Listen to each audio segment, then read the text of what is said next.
A few moments later. Assalamualaikum warahmatullahi wabarakatuh. Perkenalkan, kami dari kelompok 7 Prodi S1 Keperawatan, mahasiswa Stikes Amanah Makassar, angkatan 2023. Di sini kami menjelaskan tentang 712 nervus pada pemeriksaan di bagian saraf-saraf. Nama saya Elimela Kahormatin. Nama saya Uri Victor Serdekut. Nama saya Sri Ayu. Nama saya Maria Besririnu. Neurologis terdapat pemeriksaan saraf kranial yang terdapat 1 sampai 12 nervus. Berikutnya kita akan masuk ke pemeriksaan pertama, yaitu sistem saraf olfaktorius. Dalam sistem saraf olfaktorius ini kita akan menilai penciuman pasien, yaitu dengan memberikan bau-bauan yang tidak tajam dan tidak merusak mukosa hidung pada pasien, tetapi memberikan pasien bau-bauan yang mudah dikenali. Sebelum pemeriksaan penciuman, kita akan memeriksa terlebih dahulu apakah ada hambatan atau gejala-gejala pada area hidung pasien. Setelah diperiksa, kemudian kita akan melaksanakan cara pemeriksaannya, yaitu dengan meminta pasien untuk menutup kedua matanya. Ya, setelah itu kita meminta pasien untuk menutup salah satu lubang hidungnya. Setelah meminta pasien untuk menutup mata dan menutup sebelah lubang hidung sebelah kanannya, maka kita akan meminta bau apakah yang diberikan. Ini bau apa? Kopi, Yang ini tembakau, ibu bisa memindahkan ke sebelah kiri. Ini bau apa? kopi, Ini bau apa? tembakau. Nah, jika penciuman pasien membaik, maka tidak ada gejala yang terjadi atau infeksi yang terjadi. Dengan pemeriksaan nervus kedua ini, kita bisa menilai atau melihat ketajaman mata pada pasien. Nah, pada ketajaman mata pasien ini bertujuan untuk mengetahui adanya kelainan. Salah satu cara pemeriksaannya yaitu dengan menggunakan Snellen check, di mana kita meminta pasien untuk berjarak dengan jumlah 6 meter dan menebak angka apakah yang ada di Snellen check. Pemeriksaannya yaitu dengan meminta pasien untuk menutup sebelah mata kanannya, dan kita akan menunjuk dan pasien akan menyebutkan angka apakah yang ditunjuk. Ini angka berapa? C, Ini angka berapa? B, Ini L, kemudian kita meminta pasien untuk menutup mata sebelah kirinya. Ini angka berapa? T, Ini angka berapa? E, Ini angka berapa? C, Nah, setelah kita tes penglihatan ketajaman pasien, kita pada pasien. Nervus ketiga yaitu nervus oculomotorius, nervus keempat yaitu thoracalis, nervus keenam yaitu abdusen. Kemudian kita masuk ke nervus ketiga, 4 dan 6, di mana nervus ketiga dan 4, 5, 6 ini menjelaskan tentang pergerakan bola mata. Apakah bola mata pasien rasi atau sesuai dengan kecepatan bola mata sebelah kanan dan bola mata sebelah kiri. Cara pemeriksaannya yaitu dengan meminta pasien untuk mengikuti pergerakan jari. Ibu bisa melihat pergerakan jari saya, yang bergerak hanya bola mata, kepala tidak bergerak. Bisa dilihat?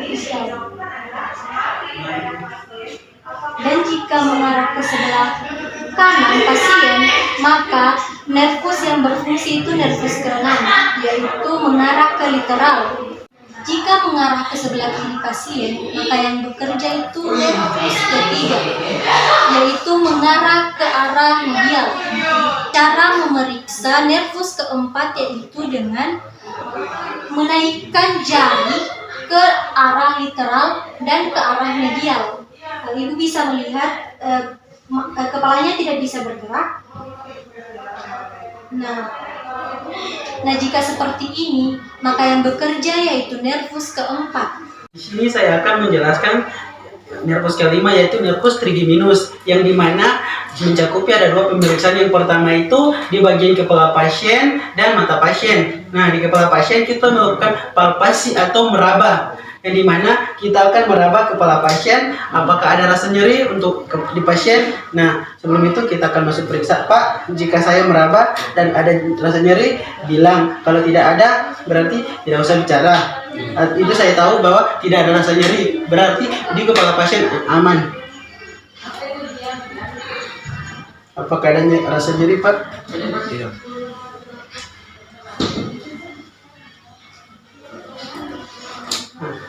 Jika pasien mengatakan tidak ada rasa nyeri, berarti saat di kepala pasien itu tidak ada benjolan ataupun pembengkakan di kepalanya. Nah, yang berikut kita akan memeriksa bagian mata, yang dimana itu pemeriksaan kelopak mata. Kita akan melihat mata pasien dan kita akan menggunakan senter, dan kita akan melakukan palpasi atau meraba dan memegang mata pasien apakah ada rasa nyeri pada pasien.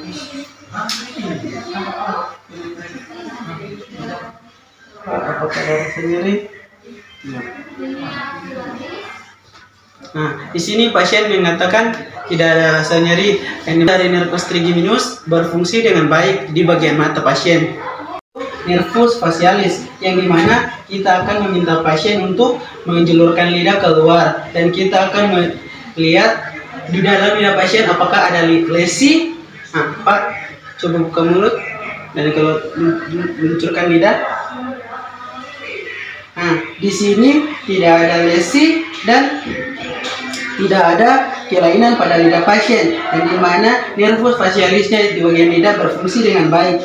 Berikut kita masuk di pemeriksaan ke-8 yaitu nervus auditorius, yang dimana di bagian telinga yang bersifat sensoris dan motorik. Nah, Pak, di sini saya akan mengetuk kartu tanda dan saya akan meminta Bapak untuk menutup telinga sebelah kanan dan dengan menggunakan telinga sebelah kiri. Ya, Pak? Ya. Bapak masih dengar? Dengar. Oke, pada nervus berikutnya yaitu nervus glossopharyngeus dan nervus vagus. Pada nervus ini ada 3 hal yang perlu dijelaskan. Yang pertama, refleks menelan pada pasien, dan yang kedua, letak ovula, dan yang ketiga, refleks untuk mutap pada pasien. Oke, kita masuk pada refleks yang pertama yaitu refleks menelan pada pasien. Jadi kita meminta pasien untuk meminum sambil kita mengamati pergerakan sekun pada pasien. Oke, ada naik turun. Ini pertanda bahwa nervus yang ada pada pasien bekerja dengan baik. Pada pemeriksaan yang kedua yaitu letak ovula. Kita akan meminta pasien untuk membuka mulut lalu mengeluarkan bunyi A sambil kita melihat pergerakan ovulanya. Gerakan yang ketiga yaitu membuat refleks mutak pada pasiennya. Oke, coba buka mulutnya, Mas. Dan saya coba untuk menutup bagian belakang. Oke. Nah, sekian saja pemeriksaan untuk nervus ke-9 dan 10. Pada pemeriksaan berikutnya yaitu nervus yang ke-11 yaitu nervus accessorius. Kita akan melakukan pemeriksaan ini pada 2 musculus. Yang pertama musculus sternocleidomastoid trapezius dan musculus trapezius. Pemeriksaan yang pertama yaitu musculus sternocleidomastoid trapezius. Kita minta pasien untuk menengok ke salah satu sisi. Kita mencoba menahan arah dari dagu pasien tersebut. Pak, coba menengok ke sebelah kanan.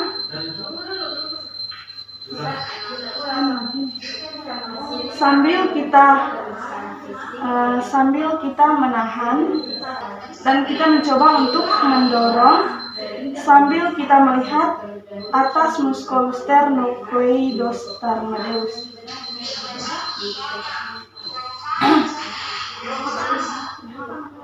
Kemudian menoleh ke sebelah kiri dan kita melakukan hal yang sama.